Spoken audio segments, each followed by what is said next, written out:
Now, KFWB Sports with Don Wells. On a wet weather night in Washington, the Redskins did a better job of holding onto the ball than did St. Louis. So the Cardinals, in all that mud and rain.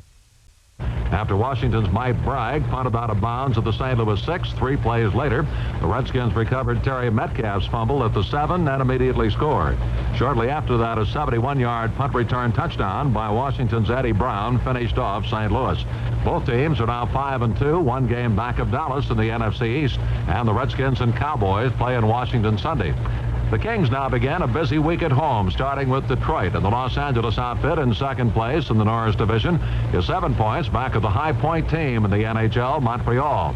The Canadiens now have 18 points after a 4-1 win over the New York Islanders, only the Islanders' second loss. Late in the first period, power play goals by Larry Robinson and Jacques Lemaire got Montreal moving.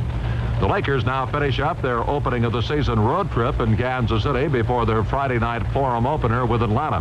While the NBA champs, the Boston Celtics, now have a full 12-man roster as they prepare to play Buffalo Thursday night. Curtis Rowe, obtained from Detroit, has arrived and gone through his first Boston workout. However, he's still recovering from some knee tendonitis. And Rowe's Los Angeles next-door neighbor and former UCLA teammate Sidney Wicks has played in Boston's first 2 games, both overtime wins, but Sidney still has to lose some weight. The 4th fatality in the head coaching ranks of the National Football League occurred in New York. Bill Arnsparger, after watching his New York Giants lose 7 in a row, was fired and replaced with assistant John McVay. Arnsparger, a defensive specialist, couldn't blend that with the team's need for offense and finished with a 7-28 record with the New York team.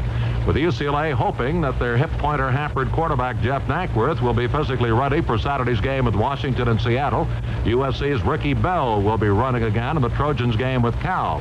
Highly questionable for that one, SC's regular fullback Dave Farmer because of an ailing knee.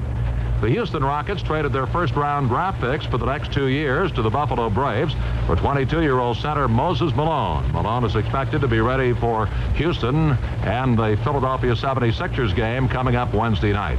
Babe Ruth's widow, Claire Ruth, died at the age of 76 in her New York apartment. Mrs. Ruth, the victim of cancer, the same disease that claimed the Babe's life 28 years ago. Second baseman Joe Morgan was a unanimous pick, and 5 other members of the world champion Cincinnati Reds were selected on the 1976 UPI National League All-Star team. The other Reds voted to the team along with Morgan, shortstop Dave Concepcion, third baseman Pete Rose, outfielders George Foster and Ken Griffey, and relief pitcher Rollie Eastwick. And rounding out the team, catcher Bob Boone of the Philadelphia Phillies, first baseman Steve Garvey of the Dodgers, outfielder Gary Maddox of the Phils, and pitchers Randy Jones of San Diego and Jerry Koosman of the New York Mets. Don Wells, KFWB Sports 98. KFWB News Time, 11:18.